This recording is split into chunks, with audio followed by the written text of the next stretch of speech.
You know, sometimes finding joy in the journey is not always easy. And that's what this video is, trying to find joy in our journey in life. I wanted you to see that beautiful tree that the Lord's blessed us with this Thanksgiving season.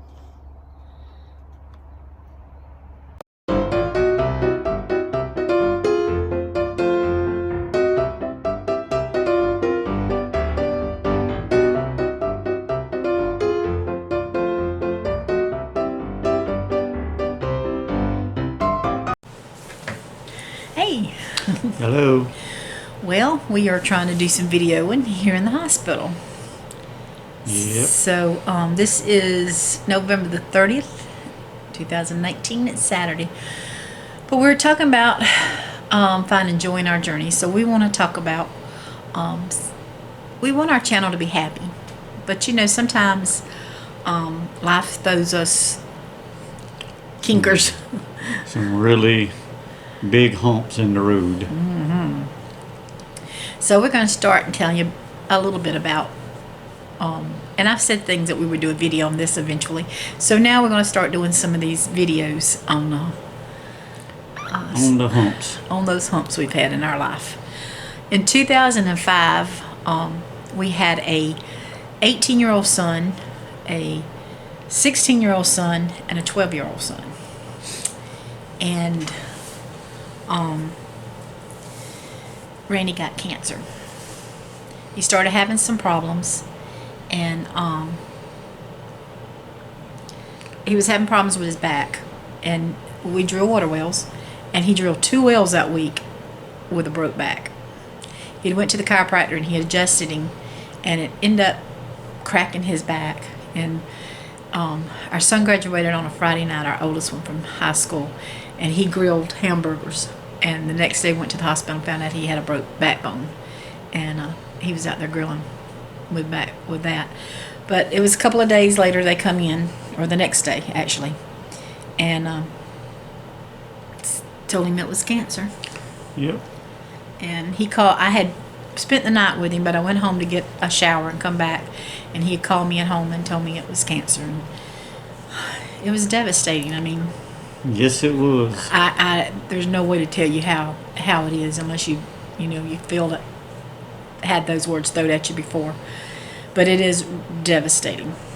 And it was in his backbone. They had to go in and take out part of his rib, go in from the front, clean out the cancer, flip him over, sew that part up, and then flip him over and cut his back open, clean out the cancer. In the back part, they took the rib, titanium, and concrete and made him a backbone, and it was vertebrae, and it was in where? L1 vertebrae. That's about middle part of your back. He was in hospital for 17 days, and it was just a really hard time. We didn't know what to expect, and we had to wind up doing chemo and radiation. And but before then, he got out on a Monday. You didn't do? Oh yeah, you did radiation, chemo.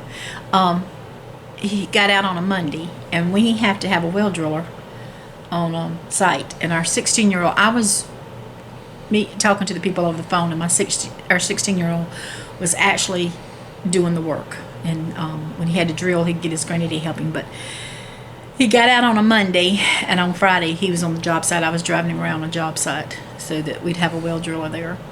And I worried that, he would never be able to do what he could do with his back. And the doctor said, well, if it don't hurt, you can do it. Well, that was in June. We spent my 40th birthday in the hospital. And so the Lord restored him. That's all I can say. Yep. By July, he was driving. By August, he was doing everything that he had done before. And it was God. I will tell you this. July, we decided to ride up to Pennsylvania because we just wanted to get away a little bit, just for a couple days. And so our 2 youngest boys went with us. And we had went to the choo-choo barn there in Pennsylvania, and Randy, at the time, he couldn't walk a lot and he'd get tired easy. So he sat down on a bench outside, and we had went into a little store right there at the Choo Choo Barn. And when we come out, Randy looked at me and said, "Tell Andrew," he said, "those women that just pulled up had a flat tire." And he said, "Go tell Andrew to change their tire." So Andrew went over there and he changed it. And they had asked, I told him that, he'd had surgery, and that that's the reason he didn't change the tire for him. And they said, well, come to find out, they were nurses in the military, and they had been at Fort Jackson, and that's how they had met. And so they got talking to us about the cancer, and we told them, and they knew, about what was going on. And so they asked us if they could pray for us, and we prayed right there in the parking lot. And so one of the nurses, she said, "Can I get your address?" So we said, okay. So we gave her the address, didn't think nothing else about it. We went on about our business. Probably a month or so later, I get a card from them. And so I opened it up, and there was a $1,000 check in there, y'all.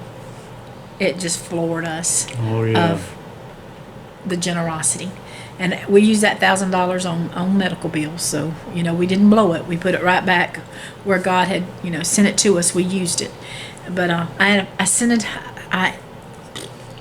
ended up sending her some pillowcases that I had embroidered, and I think a scarf to go with it, just as a little thank you for her generosity. That was so sweet. Mm-hmm. But it was called plasmacenteoma that was in his back, and we'd get his blood checked twice a year to try to keep a check on it. So everything went good. He was doing good. He did end up taking some chemo pills, and that, I guess, the radiation too. He had took some radiation between that month of February. I remember he really couldn't hardly work. And our boys was in Bible school. Our youngest one was homeschooled, and no, It wasn't in Bible school yet. It was still in school. they were still in high school. I'm sorry. They were still in high school. You just took a pill for that one. That's all you did. You didn't take radiation. So he only ended up taking chemo pills for this, and it really didn't have a whole lot of side effect on him, thank the Lord. And but then in 2010, it was a day after Christmas. It had snowed, and we never get snow the day after Christmas, but it was beautiful. It lasted half a day. Our boys was in Bible school. Daniel, our youngest one, was homeschooled, and Andrew was married. He just got married that July, and this was December. And they were all home, and we were playing in the snow, and we went in for lunch. And Randy and I were in the kitchen talking, and I'm putting up the dishes from lunch, and I looked at him, and his eyes was yellow. And I mean bright yellow, and I just lost it. If you want to say something, you have to jump in now. You're doing a good job. Keep it up. But so we end up, I said, "That's your liver. You can't live without your liver." And so we ended up going to the hospital, and eventually Scott and Daniel ended up there with us, and then Andrew and Leah ended up in there with us, and so we had everybody there. And the doctor came in, and he said, "You need to go have a talk with your oncologist." And so we knew it was pretty bad. And so we end up going to, the oncologist sent us to a gastrologist, and we seen him one time, and he said that his father had something similar to what Randy had, and he had passed away. But he looked at Randy and said, "Mr. Shumpert, if anybody can beat it, I think you can." And so they sent us to Charleston, a couple hours away from home, and we stayed there almost 7 weeks. He had what they called a Whipple, where they take out part of your stomach, part of your pancreas, and part of your small intestines. And a week later, he had a blowout. My thing is, get you on your feet, let's get going. I'd tell him, get up and walk. And he'd get up and he'd walk beside the bed, and then he'd look at me, "Jan, I just can't walk no more." And I felt so bad. And they ended up having to do another surgery, and the doctor said it's like tissue paper. When it gets wet, it just dissolves into nothing, and that's what they were having problems with, and Pancreas. with the pancreas. And so that when they put it back together, so they detached the pancreas, and I thought, you can't live without a pancreas. And so we were in there for 7 weeks. You know, you think you're coming home, and things hadn't, and we end up being in there for our 26th anniversary. We're doing these holidays for some reason. We like pick around important holidays to us. We got something every month, y'all, just about. So, but our oldest and our youngest son came down, and they had went to Zaxby's and brought us lunch. Well, while we were eating, in come this tray, and they had brought us hamburgers. It had a little basket with kisses, had little champagne glasses with ginger ale in it, and somebody knew it was our anniversary, and they had planned something special for me and Randy, and we just cried. He said, somebody done something for you I couldn't do. You know, he had bought me a Valentine card because he went in before Valentine's. He had bought me a card, and I didn't buy him nothing. Well, not awful, but you know, he was still thinking of me when he was sick. So anyway, I checked around and found out it was one of the little residence doctors, medical doctors, students. And so when he come in, I tell him the next morning, I said, I don't know if you're married, but if you're not, you're going to make somebody a wonderful husband one day. And he said, well, actually, you had my wife before. I said, well, she's a very blessed lady, because he took time out of his schedule and thought about us.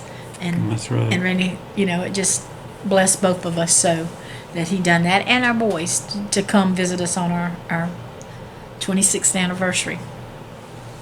But anyway, we finally got to come home, and he was just so weak. Even when he came home, we came home, and a few days later we went to the job site, and he just had to walk a small distance from my vehicle to the rig. And when he got back, he said, I'm ready to go home, I'm wore out. Anyway, when he came home, we had to. I'm just so weak. He was just so weak, and we had to. We went on a job site, and he just walked from the car, wasn't very far from the car to the rig. He walked over there to see what they needed and walked right back, and he was so wore out. He said, I need to go home. Scott and Andrew and Leo were in Bible college. They had missed their second semester because they were home. Scott was running the business, him and Daniel. Daniel was helping him. He was homeschooled. And so Scott had said, I'm not going to get to go back to Bible school. He said, the other ones can go, because Daniel was leaving to go as well. And he said, I'm not going to get to go, so I'm just going to get in my mind that I'm staying home. And I looked at him, I said, Scott, don't count God out yet. And we had a good service at church, and I'll let Randy tell you what he said.